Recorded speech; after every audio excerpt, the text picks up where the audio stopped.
All right, I want to welcome on our next guest. We got Marc Sessler, host of Around the NFL podcast, NFL Network, diehard Browns fan. Marc, how's everything going with you and your family right now? Well, I'm doing all right. Thank you. I think my story with, two little kids, trying to homeschool them and, my wife and I both have full-time jobs, thankfully right now, trying to juggle all that. It's a narrative that I think many are singing similar tunes right now. So it's just kind of like it started as a bit of a unique change in life with some challenges. Now I feel like it's drifted into I'm very bored stage where, we're all feeling it. How are you doing? I'm doing all right. The mask, I wear glasses normally for distance, but like with the mask, they get all fogged up. So I'm always walking around and I can't see anything. And I'm like, so sometimes I just go, no glasses. And then I was home last week and my dad's like, you got me the wrong milk. I'm like, I'm sorry. I can't see the milk. I can't see it. Yeah. But also what you could do, just a thought, I don't know if you're already doing it, for like if you're trying to implement language arts, you can find some NFL players with 5-syllable names. And you could try to do that and be like, hey, can you spell Amukamara? So, I like this. That's a good plan. And there's no shortage of those, those, I guess, vocab words they could be quizzed on. So absolutely. You could do that. Yeah. So we're getting into the NFL schedule release. I know a lot of teams have the release to the release to the release to the release to the actual schedule release. We don't know the games yet. It's not, we're recording this early Thursday, or at least early afternoon Thursday. We don't know the games yet. What games are you most looking forward to? Because you know who they're playing. You don't know when or where it's going to be. Which games are you most looking forward to when the season does start up? I look for games, with teams that have changed a lot. So in general, when, Tampa Bay takes on the Saints, a game that for years, and that Tampa gave the Saints fits at times, to be honest. But, it's not something that would stand out to me as must watch, game of the week type stuff. But the Bucs are fascinating. I look at a team like the Bengals that I'd watch those games on Game Rewind and just fall into a deep slumber. But it's different. The team feels so different with Joe Burrow. And when, I'm assuming he'll start right away. Why else? What other path would you take? And I mean, the whole aura to a once very dull Andy Dalton-led Bengals team feels entirely different for me. And then I guess, you've got like the Ravens, I believe, face off against the Titans. Oh, cool. And, a team like the Ravens with a chip on their shoulder that, 2 years in a row knocked out of the playoffs unceremoniously and early. Those games matter. And I for me, it's like I like to see when they happen in the year. And I think this year around, with what's happening in our world, what will the first part of the schedule look markedly different than the last? The reports out there saying that's not necessarily the case, but the NFL does have contingency plans per reports to shorten if needed. But what games and how would they do that? So I think it's for a variety of reasons, it's a little bit more of an intriguing schedule release than some years. I know sometimes some people just are either not into the concept of it at all. Like I don't sit around waiting for the NBA schedule to come out, and I'm sure some people feel that way about the NFL. But it's fewer games, and it's cool to find out what the primetime games are, what the kickoff games are, the Week 17 finales. So, I think they put a ton of work into it, and to me also, what will there be extra Saturday games if the college game vanishes? That's something that may be tweaked with down the road. That would have me and others working about 7 days a week. So I do have a horse in that race. I always had the idea that people said it's not ever going to happen, but I'd like to think it's happened. This is in a non-coronavirus world where everything's going normal. I had the idea of, they always had the London game. So you're on the East Coast, you get the London games at 9:30, then you get the 1 o'clock games, 4:30 games, and Sunday Night Football. I thought the idea of what if they did sort of like a round of 64 March Madness thing and just did 24 hours of consecutive football playing in games around the globe in different markets, and you put like the games of the teams you don't know how the teams that aren't going to do the best, they can play in like Singapore. And right. you can put the Redskins, if they're not doing so well, they can play. You can put them in Abu Dhabi. Yes, I like that. Yes, it'd be a nightmare for media. It'd be a nightmare for everybody. But like, it'd be interesting. And then the thing that you could do with that is you do a bye week in front of it, a bye week on the back end of it. You have 24 hours of football, and then the next week you're like, you know what? I'm good. I'm just gonna watch 60 minutes and go to sleep. That's all I need. So But I don't think but this year schedule release is a little different. You don't know if fans are gonna be there, and I think there's a lot of just not much going on, so I think there might be some intrigue. Just in the DC area, we're coming around Redskins Ravens this year. I'm almost certain, not 100% sure. I think the last time they played was when Nada knocked out RG3. No, that's not true. That's not true. Forget that. That was 2 times ago. It was Kirk Cousins played in it, but that's always going to be intrigue. So.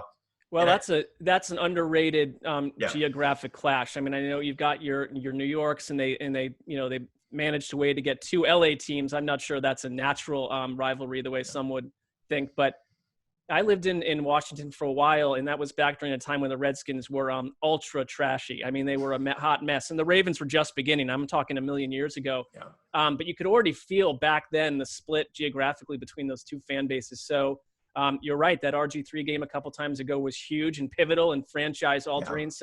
Who knows what will happen with Ron Rivera running the Redskins now. Yeah, and also I think an added storyline is I think a lot of Redskins fans have been so fed up with all the losing, kind of switched sides last year. Yep. And I think they're like, oh, Lamar Jackson.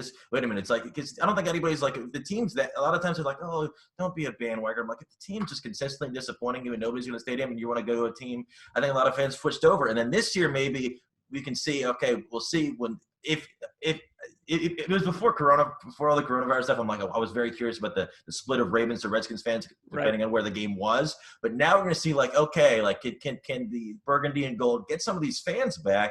And Chase Young, I think he said before he was even drafted, he said the player he was most looking forward to sack was Lamar Jackson. So if you could catch him, maybe turning of the tides. I don't know, but that would be big. Yeah, because it's not really a rivalry, but it's like anytime you see the Nationals are playing the Orioles, they get the Beltway battle. It's a big deal.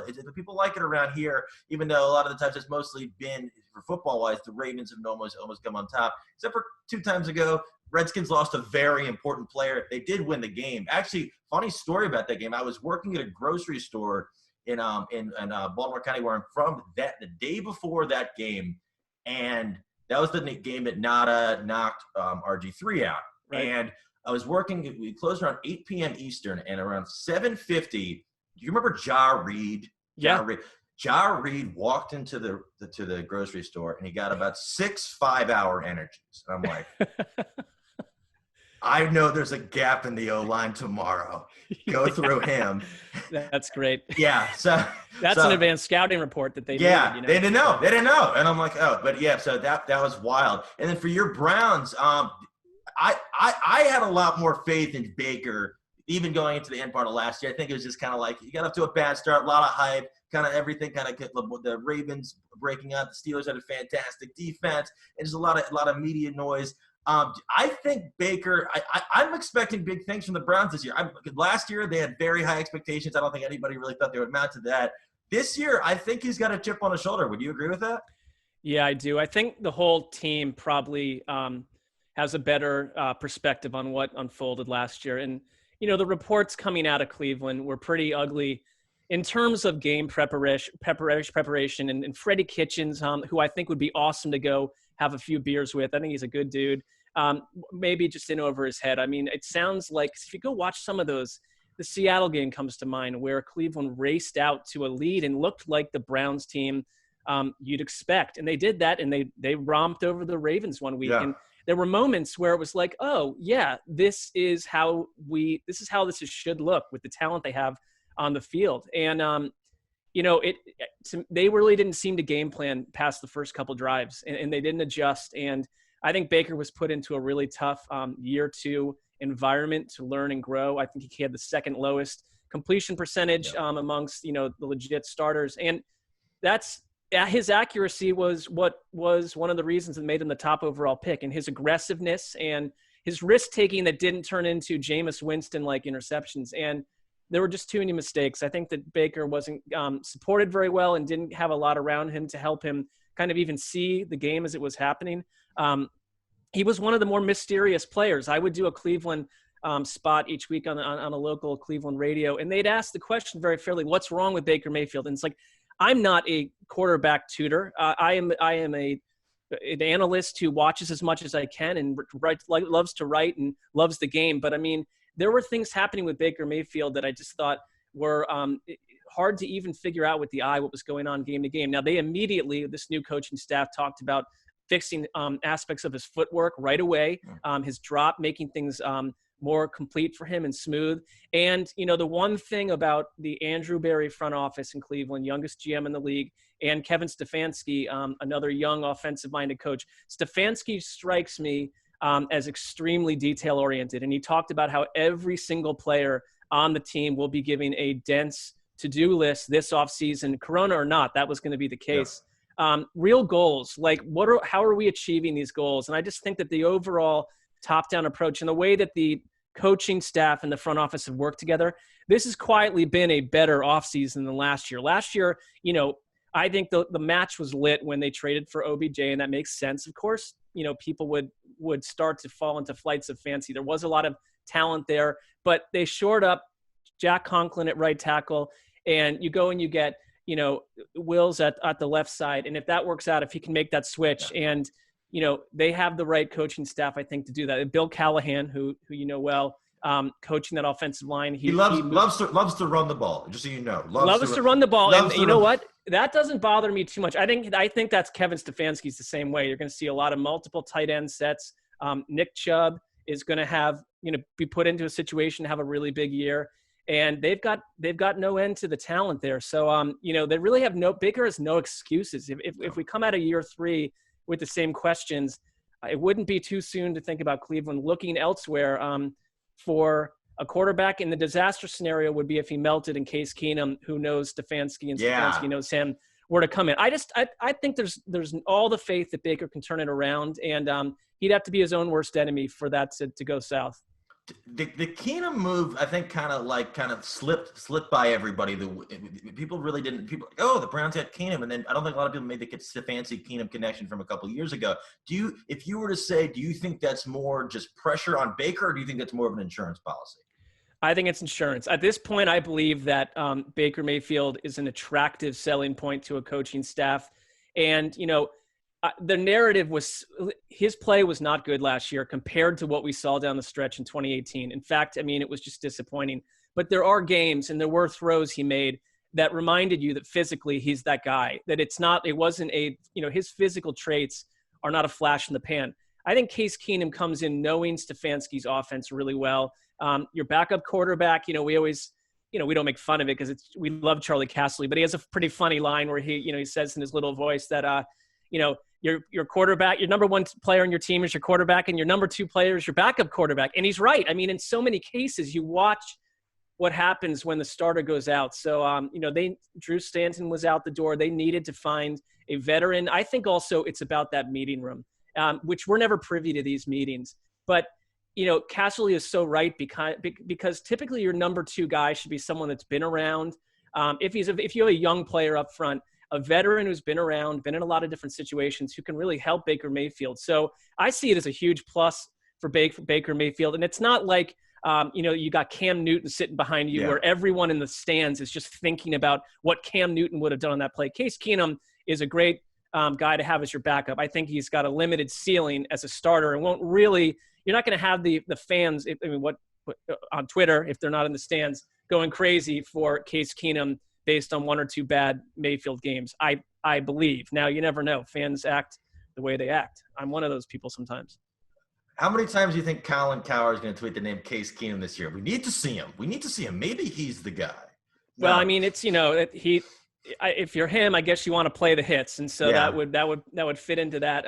I don't spend a lot of time listening to that show, but in a way it feels to me that if well, I don't want to say too much, but if you're targeting young players coming into the league, it's like, okay, Baker Mayfield totally proved him wrong the first year around. Baker Mayfield also has been big enough to go on shows like that. He went on ESPN when he had sort of tangled with Rex Ryan a little bit. So it's like, you'd like to see those feuds patch up when the 2 people are willing to talk, but that doesn't seem to be how sports talk radio tends to work. So fair enough. No. Yeah. And then there's all the insurance commercials were just like, how much that was too much.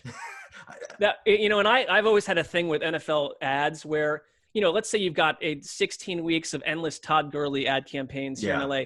If by week 8, the Todd Gurley experience is not making fans feel good, or he's injured or something's going wrong, you got to have we'll find a way to, we got to have a backup spots or something, because the Baker Mayfield stuff, still playing through the playoffs was, a terrible experience for him, probably, Yeah. despite the money he made, and just laborious to deal with. I mean, Yeah. Yeah, ugly. it was wild. I'm like, why do they keep airing these? No, It's wild. It's interesting. And then so basically, I think the most talked about thing is offseason obviously was Tom Brady, and you see him head down to Tampa Bay. Doesn't know where his offensive coordinator lives. That's a whole issue in itself. But how do you? I think there's a lot of buzz, and there should be buzz. How do you see that team performing this year?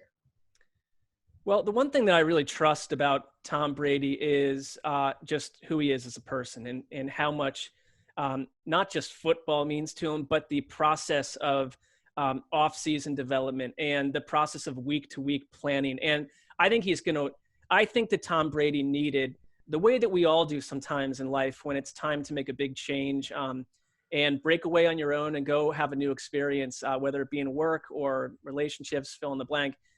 I think he and Bruce Arians are going to be really good for each other. And I don't buy that there's a ton of animosity between Brady and the Patriots in either direction. I think it just came to a natural end. But Brady is going to be very driven to silence anyone that suggests that A, he's finished, or B, he's physically finished, or C, this was a kind of a look at me move where it's kind of trying to show up the Patriots. I'm not sure any of those things will be true at all. I think Brady played through some stuff last year physically. You never really hear about what, there was the famous, Peyton Manning once played through like leg stuff that was just insane that you found out later. And like, these guys can't even walk. And it's like, I mean, Brady's not going to go tell anyone. And, he'll take the criticism. It kind of reminds me of Cleveland from last year, where like, we've never really seen the Bucs put it together despite having these talented sort of star-studded, pretty stocked offenses. Their defense is good. Their offensive line got some help. There isn't an area that you point at and say, this thing is going to fall apart. I mean, and if you really get a healthy Gronk on top of it, you're giving someone that Brady knows, like two brothers that grew up together. So I like what's in place. They gave them like 5 or 6.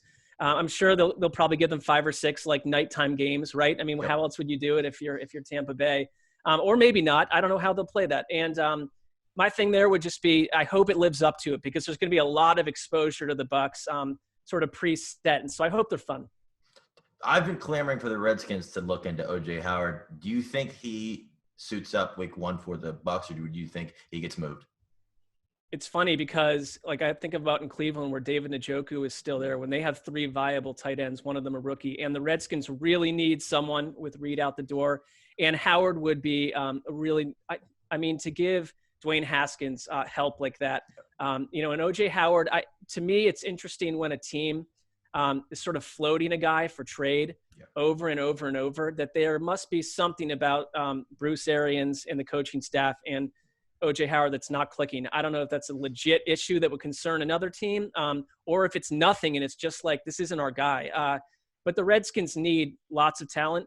I think you could get him relatively cheap just because of the fact he's been dangled out there for so long. Why not? I'd say if you're the Redskins, go for it. And, you've got to have ways to sell this team to the fan base still. It can't just be Ron Rivera. Yeah, and also he's got the Alabama connection. They love the Bama guys. I thought when they got the future pick and the trade for Williams, maybe they were going to dangle that, but it never happened. Maybe they're just waiting for the price to drop. And if they see Gronk and Cameron Brate maybe establish themselves as the 1 and 2, maybe the price will drop even further. But Howard's just too talented a guy to not be your number 1 tight end. I think he's a physical. He's a freak. He's incredible.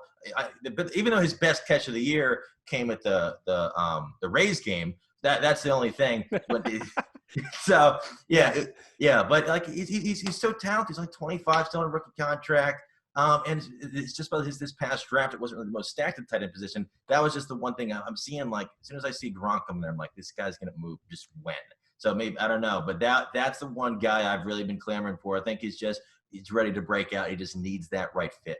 I think that makes too much sense. And, even before Gronk, I thought that Howard could get moved and they would fill it in with a younger player. I mean, it's good for the player too. And as much as fun as it is for certain fans to look at position groups that are just absolutely overloaded, it just doesn't work that way for long in the NFL. Like you can't hang on to these guys, and you got to get value while you still can. And having O.J. Howard be in a timeshare where he his role is reduced by 60% of what it would have been.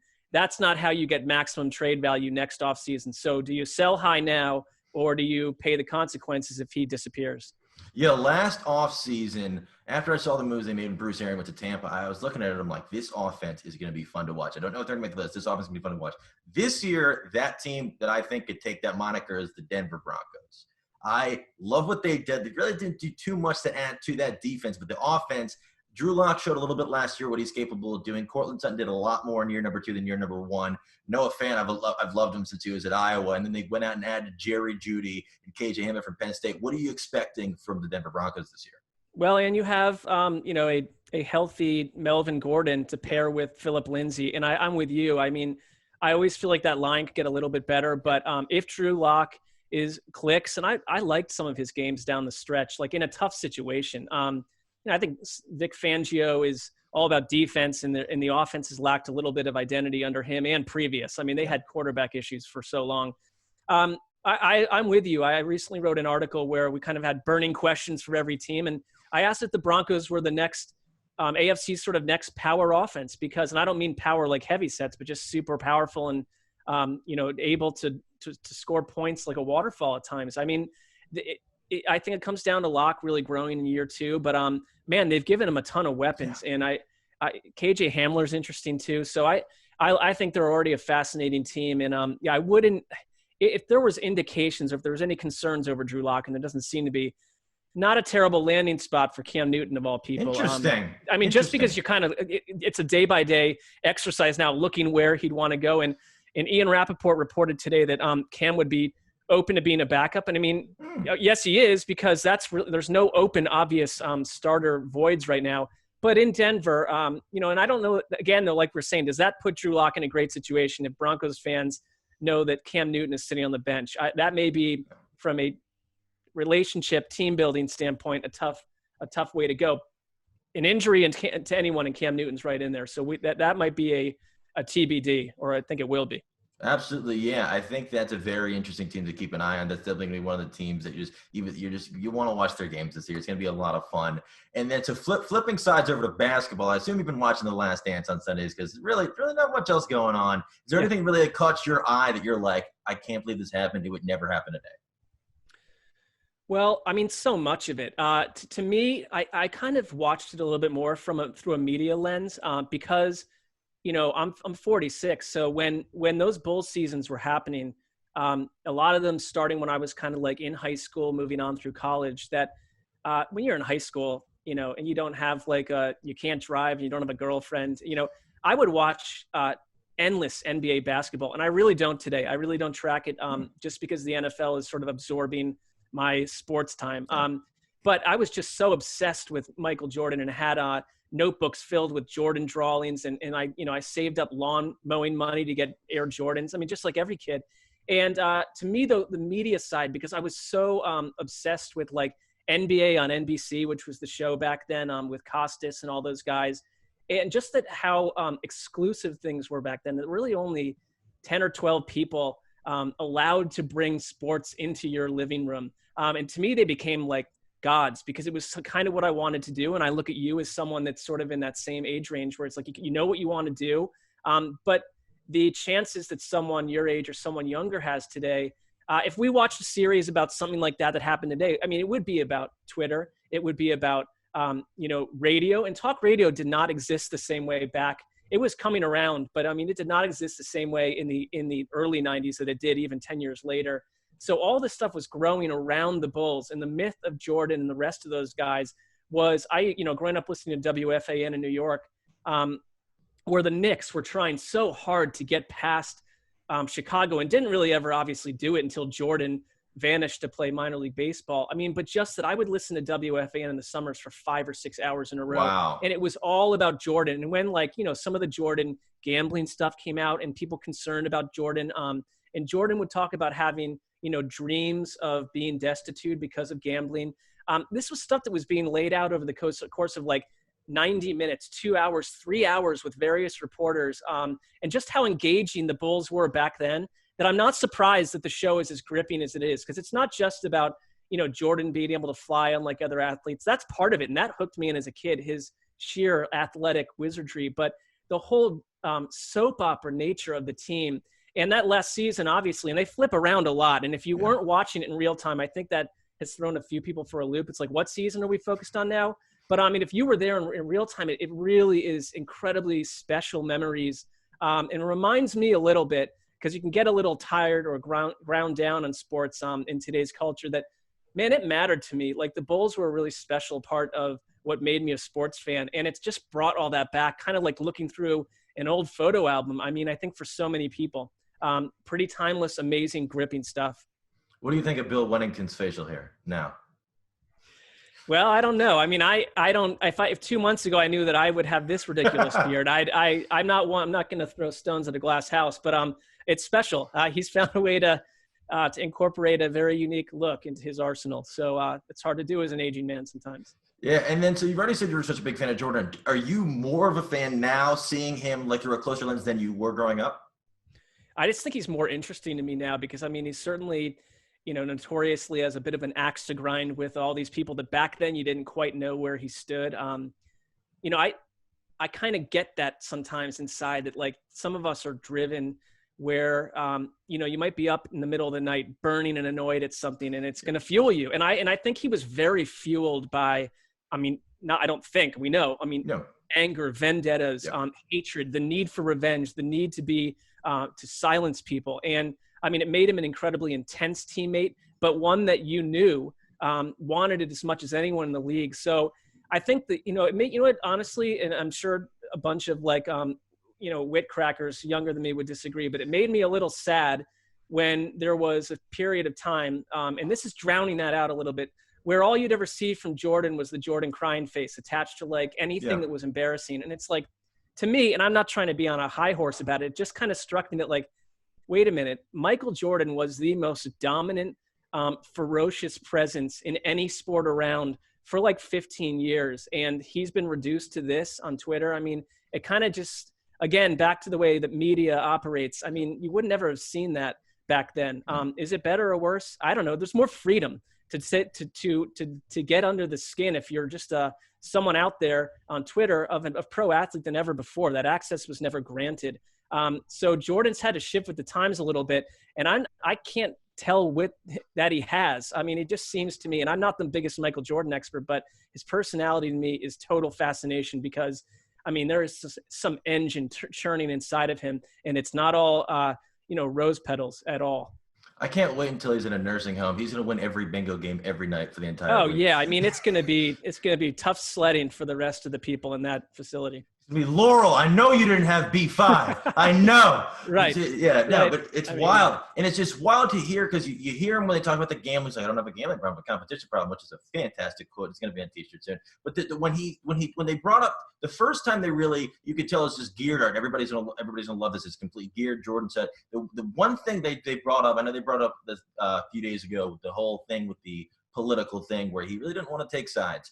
And anybody's in your right mind, you're allowed to take whatever stance you want. What he did when he said that, if you look up to me and you idolize me and you want to be like me, that's great. But if you don't, there's other people. And I think that really resonated. Like he knows he's a role model, but he also knows like he doesn't have to abide by society's standards. He can be himself. And I think that a lot of people respected that because I really never saw him growing up. The lasting image of him, I remember him with the Wizards a little bit. Yeah. The thing that really stuck out to me is they did say it in the documentary with Tex Winters when they talked about, hey, there's no I in team, and he said there's an I in win. He said that during his Hall of Fame commencement speech. And that, I think a lot of people may have forgotten that, and that really stuck out. And I'm like, this guy's just built different. Like, he's not the most physically imposing guy. Like, he was number 3 pick in the draft. Really not the most physically imposing, but he just wants it more than anybody I've ever seen. And I think it's just giving me more appreciation for it. And I also think that hopefully if the NBA can't get back on schedule, I think a lot of people's interpretations of Michael Jordan will maybe kind of shift it compared to, they're not really seeing LeBron James now, but you're seeing Jordan's greatness. And I think this is exactly what Jordan wanted to do. This is just the perfect platform for him to be like, all right, I still got it. So. Yeah. It's talk about, it's super engaging storytelling and television at a time. Like you said, we have nothing else.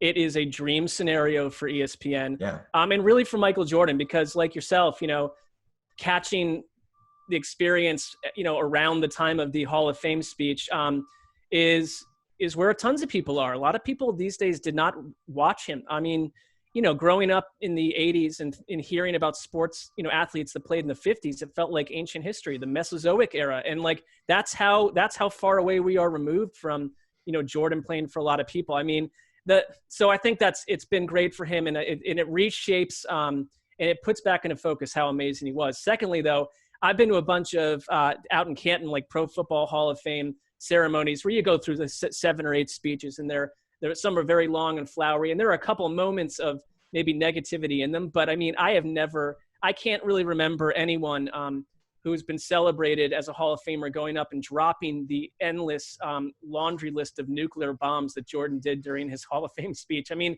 to being different and atypical, I mean, it's just not been done by anyone else that I can recall. Yeah, absolutely. And I love his security guard. The security guard, I know the guy is fantastic. I did see that he had passed away, and I think I saw he had some sort of debilitating disease, but apparently they did interview him before they finished up, and there's going to be a segment with him sometime in the next 4 episodes, but I can't wait. It. This guy, he's fantastic. He's fantastic. And then the Rodman thing, like, I didn't want to see everything with Rodman because there's a lot, but like, you can't ask for more. And I think people have a more appreciation for Dennis Rodman. I think he's a lot of times that people think, oh, he was great, he's kind of an odd guy. He's one of the best defensive players in NBA history, highly unscouted, came out of nowhere, 2nd-round pick. And the way he hustled, the way he's showing you how his mind works with the rebounding, with the this and the that and this and that, just the way you see him diving over the court, you don't see that. I see it a little from Marcus Smart because I'm a big Celtics fan. Not like Rodman did it, but just the way he moved around. That team, the team didn't have on paper, it doesn't look like the best team, but the way they were constructed, they were going to demoralize you every level of the floor. Yeah, and they talked about how the season didn't start, perfectly, and a lot of people wanted to take them out. I mean, in the NBA from that era, and today I'm not so plugged in, but just how different the nature of the Eastern and Western Conference was for so long back then. And the Eastern Conference got so physical. I mean, that, new rules were implemented because of the nature of play. And I mean, it was just amazing to watch. And I think that the Bulls, Rodman, I really remember him as much as a part of the Detroit Pistons. And he was a fascinating player then. Now, the personality side of Rodman was kept under wraps a little bit more in Detroit, certainly early on. And I think that all unfolded in a very interesting time. Because today, someone looking the way Rodman decided to look and some of his eccentric nature, I mean, I think that today, all right, well, we see that from like 5 or 6 people in sports already, and he would be taken a lot differently. Back then, though, it's a different country, different world, and I think Rodman was really pushing the boundaries of what people expected from pro athletes, and that takes you burning some bridges along the way, and it takes commitment to be who you are. And I kind of always liked that. I didn't, now we know more about Rodman, but when it was happening, the way that sports gave you information in such small little nuggets, or maybe you get like a great SI feature story, but Rodman was more mysterious than he is today to us. And man, he had Jordan's respect. And I feel like anyone, and Rodman did not necessarily obviously do things the way that you'd want every player in your roster to, but because he delivered the way he did, he was allowed to do these little junkets to Vegas and all this other stuff, because it was like, this window's closing. Let's work with our personalities. And I love teams like that. It kind of reminds me of like when the Seahawks were at their peak, and they're still a great team. That Pete Carroll, I thought, won early with players by wanting the personalities on his team, the Richard Shermans, the Earl Thomases, who has quite a personality from what we're understanding. These guys were allowed to be themselves. Yeah, absolutely. It's just like when you think of a guy, when you think of Michael Jordan, you think of Dennis Rodman, you think these guys will never mesh. This would not work. But to Jordan's respect and just for Rodman's dedication, I think the people are giving you more of an understanding. People probably always thought, like, I wonder how Jordan tolerated Rodman. And you see, like, I respect this guy. He gives it all, and I think it's fantastic. And then speaking of Earl Thomas, interesting situation. We don't know all the details. We've heard a little about it. What was more demoralizing, this or what Derrick Henry did to him in the playoffs? It's funny because those two moments are being paired together quite a bit. Well, I'll take the on-field thing. I think that's exactly what Earl Thomas is not about, is getting bowled over by a running back. I mean, as a safety, he's known as someone with intense closing speed who's not going to let you kind of roll through him. So that was rough, and a rough end in general to the Ravens, just like a shocking loss. The other stuff, I mean, I don't know. I'm not a perfect person behind the scenes, so I don't know what to make of it all. Athletes are presented with temptations that the average guy or man or woman on the street is not facing. I do know from some of these anecdotes. Absolutely. And one more question before I let you go. When all the restrictions are lifted, when everything is safe, if you can do anything you want, what's the first thing you're looking forward to doing? Oh man, I've thought about this a lot because there's been a lot of family time, and the family is certainly invited to this event. But I want to just get to, it was before we this all happened. There was this day where we had gotten through a bunch of off-season stuff, and it was myself and the other guys on our podcast. It was Dan and Wes and Wes's wife Lakeisha and Colleen Wolf and her husband John Gonzalez. And listen, we've done this in the past in the off season. I remember sitting there going out with them, and we went out and had some drinks and thinking, oh, I should be home. Like, the whole off season is ahead. Thank God we did that. 48 hours later, this happened. So what I'd like to do is just like have a bigger version of that with all the people that here in LA, there's just an awesome community of people that work at the NFL and other friends, and like no holds barred, like just get together at someone's house and just do it up. I mean, it's just been, the NFL's done a nice job of moving forward during all this. And I kind of initially wasn't sure how it would look, but I'm glad they did the draft. Yeah. I'm glad that all the stuff, that free agency happened. They were wiser than some, and I question whether any of it should occur just because we didn't know what was unfolding around us. But move forward, and if the season happens, that's great. But in general, I just think that there's going to be, once it's really safe, I mean, that could be whenever, this enormous kind of like post-World War II feeling of we're back in society.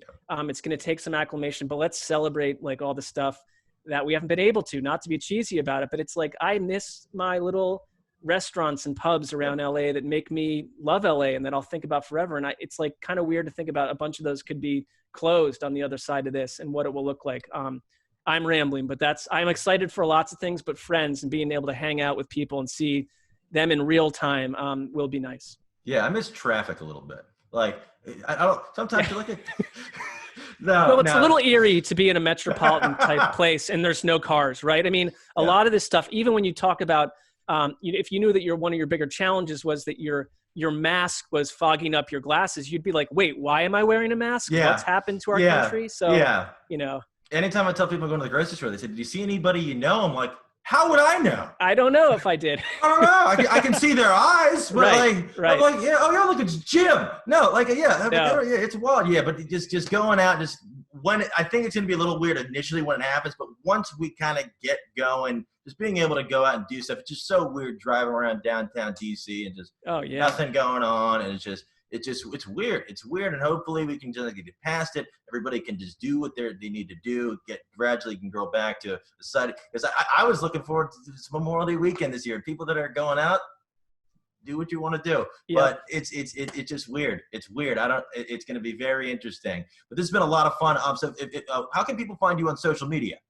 I'm on Twitter just simply at Marc Sessler. It's MarcSessler. I'm on Instagram at the same handle. Trying to think. I don't do a billion other social media things at the moment. There is a chance we'll be doing some stuff with Twitch down the road, cool. But I'll let you know if that happens. And if you can't find me there, I'm probably asleep or something. So.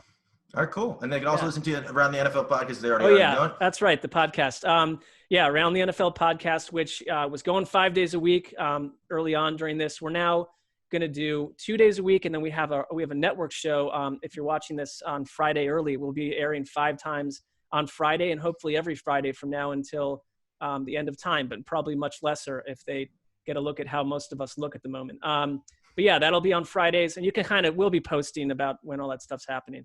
Right, so cool. Come check it out. A little bit of football content. Absolutely. And then just one more reminder, just so anybody, so remember, we're donating all proceeds from this, donating all proceeds to Feeding America. Try to give back if you can, if it's in your means. if you can help out a little bit, that'd be great. The links in the bio, everything's there. It goes right to them. Just helps instant feedback, helping out people in food banks across the country. Just want to try to do a little good while we can. But Mark, this has been awesome. Been awesome talking to you. I'm glad everybody's doing well, and I'm ready to go back and go to restaurants and go to bars. It's been wild. Going to the grocery store feels like a mission. Like yes, it does. It's wild. It's wild. I've never seen somebody so happy to see me with a mask on my face before. Yeah, I want to thank you too, because you're doing this. This is cool that you're doing this, and this is I feel like this time period is like a check-in for a lot of people. Like, do you want it? You have an excuse to do nothing. You definitely do. It's not an easy time to jump in on new projects, but I getting to know you a little bit. I think that you go after it. You want to learn. You're growing. You're doing a great job in everything that I'm seeing that you do, and just keep at it. And I love to stay in touch, and hopefully we'll have a real season to talk about. Absolutely, I can't wait. Well, it's been a lot of fun. Well, thanks again. We'll talk to you soon, and tell your family to stay safe. Hopefully, we can get back. And remember, for the language arts, there's a lot of great names you can do. LaVisca Chanel. That should be like a bonus question. I mean, I get in trouble with most of these, so I'm gonna have to work right alongside them on these words.